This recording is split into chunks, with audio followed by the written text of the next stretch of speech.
أعوذ بالله من الشيطان الرجيم. بسم الله الرحمن الرحيم. والنازعات غرقا والناشطات نشطا والسابحات سبحا فالسابقات سبقا فالمدبرات أمرا يوم ترجف الراجفة تتبعها الرادفة قلوب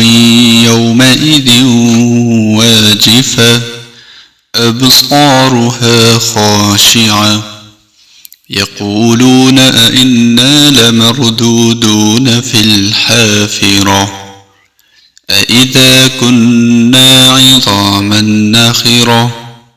قالوا تلك إذا كرة خاسرة فإنما هي زجرة واحدة فإذا هم بالساهرة هل أتاك حديث موسى إذ ناداه ربه بالواد المقدس طوى اذهب إلى فرعون إنه طغى فقل هل لك إلى أن تزكى وأهديك إلى ربك فتخشى فأراه الآية الكبرى فكذب وعصى ثم أدبر يسعى فحشر فنادى فقال أنا ربكم الأعلى فأخذه الله نكال الآخرة والأولى إن في ذلك لعبرة لمن يخشى أأنتم أشد خلقا أم السماء بناها رفع سمكها فسواها وأغطش ليلها وأخرج ضحاها والأرض بعد ذلك دحاها أخرج منها ماءها ومرعاها والجبال أرساها متاعا لكم ولأنعامكم فإذا جاءت الطامة الكبرى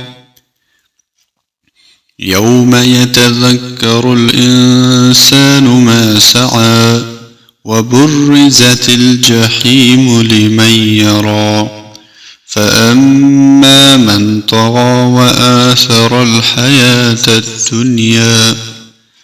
فإن الجحيم هي المأوى وأما من خاف مقام ربه ونهى النفس عن الهوى